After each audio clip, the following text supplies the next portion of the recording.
दोस्तों, आप सभी का बहुत बहुत स्वागत है आपके अपने YouTube चैनल द बिहारी पे।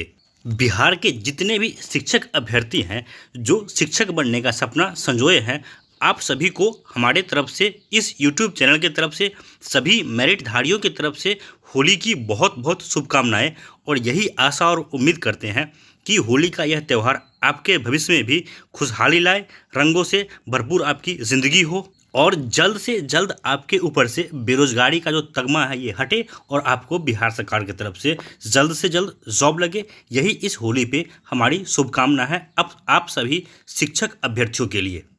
आइए अब बात करते हैं बिहार STET 19 में जो बातें निकल के आ रही है, जिसमें ये कहा जा रहा है कि बहाली ऑनलाइन होगी और सेंट्रलाइज्ड होगी। लेकिन एक बात और यहाँ पे जान लीजिए कि जो बहाली होने जा रही है वो STET के मार्क्स पे ही बहाली होने जा रही है। जी हाँ दोस्तों, मैं पूरी तरह से फोकस्ड होकर कह रहा हूँ कि यह बहाली STET के मार्क्स पे ही होने जा रही है और यह बहाली STET के मार्क्स पे क्यों होगी और कैसे होगी अगले 2 मिनट में आप लोग खुद समझ जाएंगे। लेकिन इससे पहले एक बात और जान लीजिए, अभी से कुछ दिनों पहले ही संजय सर के द्वारा एक मेरिट अभ्यर्थियों को व्हाट्सएप के माध्यम से रिप्लाई में यह कहा गया था कि हाँ, बहाली STET के मार्क्स पे हुई होगी। इसके अलावे भी बहुत सारे अभ्यर्थी हैं जिनकी बातें हुई हैं संजय सर से और संजय सर ने हमेशा इस बात को कंफर्म किया है कि yes, we are going to do the recruitment on the marks of STET 19। लेकिन ये बातें हमेशा 1-to-1 कन्वर्सेशन में ही निकल के आती है, कहीं से भी सरकार की तरफ से ऑफिशियल अभी तक कोई स्टेटमेंट नहीं आया है। लेकिन पॉसिबिलिटी भी STET के मार्क्स पे ही बनती है। ये पॉसिबिलिटी कैसे बनती है, आइए ज़रा हम लोग इसी को समझते हैं। उससे पहले हम लोग ये समझते हैं कि अगर STET में अगर नहीं, अब तो कन्फर्म है कि जो बहाली होगी वो ऑनलाइन होगी और सेंट्रलाइज्ड होगी, तो उसमें आप किस तरह से अप्लाई कर पाएंगे और जो नियोजन इकाई से बहाली होती है जिसमें हमें घूम घूम कर अप्लाई करना पड़ता है, उस बहाली में और इस प्रक्रिया में अंतर क्या होगा।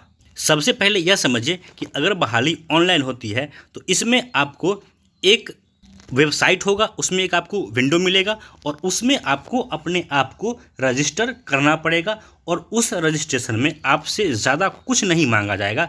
आपसे सिर्फ और सिर्फ STET का रोल नंबर मांगा जाएगा, रजिस्ट्रेशन नंबर मांगा जाएगा। इसके बाद जो आपका बेसिक डिटेल है, नाम हो गया, फादर्स नेम हो गया, एड्रेस हो गया, इसके बाद जो आपका डेट ऑफ बर्थ है, इसके अलावे आपने कितना स्कोर किया है STET में, ये उनके पास पहले से ही है। इसके अलावे जो भी आपका डिटेल है BACB के पास ऑलरेडी अवेलेबल है, ये डिटेल आपसे नहीं मांगा जाएगा। इसके अलावे आपका एकेडमिक में कितना मार्क्स है ये भी वहाँ पे नहीं मांगा जाएगा। ऐसा मैं इसलिए कह रहा हूँ, इस बात को आप लोग भी समझिए।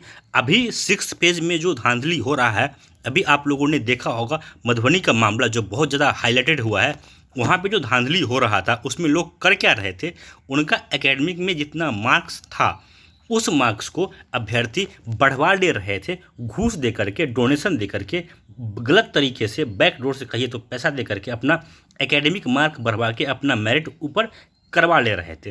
तो 6 पेज में जो धांधली होने का सबसे बड़ा आधार है वो था एकेडमिक मार्क्स पे ही बहाली, और सरकार धांधली को ही ख़त्म करना चाहती है। तो सरकार के संज्ञान में भी यह बात है कि अगर हमें धांधली ख़त्म करना है, इसका एकमात्र उपाय है कि STET के मार्क्स पे बहाली की जाए। अब देखिए, जब आप लोग अपना एप्लीकेशन डालेंगे तो आपसे, मैंने पहले कहा, सिर्फ आपका बेसिक डिटेल मांगा जाएगा, रोल नंबर मांगा जाएगा, रजिस्ट्रेशन नंबर मांगा जाएगा। इसके अलावे आपका जो STET का मार्क्स है वो ऑलरेडी BACB के पास है, ये आपसे कभी भी नहीं मांगा जाएगा। इसके अलावे आपसे क्या मांगा जाएगा ये भी समझ लीजिए कि आप जिस भी डिस्ट्रिक्ट से हैं, आपकी इच्छा यही रहेगी कि हमारा जॉब हमारे डिस्ट्रिक्ट में लगे, हमारे घर से पास लगे। तो जिन जिन नियोजन इकाई के लिए आप अप्लाई करना चाहते हैं उसी में आपको रेडियो बटन मिल जाएगा। रेडियो बटन दोस्तों होता है, आप लोगों ने अगर फॉर्म भरा होगा तो जहां आप सिलेक्ट करते हैं, टिक करते हैं, उसी को टेक्निकल टर्म में रेडियो बटन कहते हैं।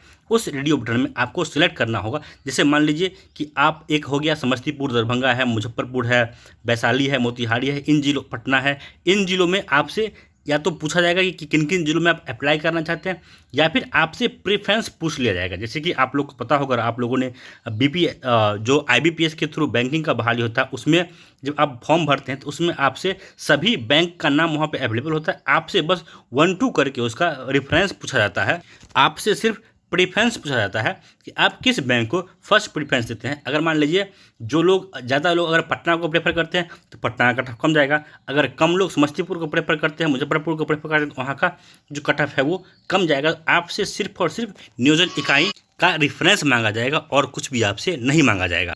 उसके बाद जिस नियोजन इकाई में जितना सीट होगा उतने लोगों को वहाँ बुलाया जाएगा। आपका डॉक्यूमेंट लेकर के आपको अपना डॉक्यूमेंट वेरिफिकेशन वहाँ पे करवाना होगा और उसमें किस नियोजन इकाई में किसको भेजना है इसका आधार सिर्फ और सिर्फ यही बनेगा कि आपका STET में कितना मार्क्स आया है, ना कि आपका एकेडमिक कितना है।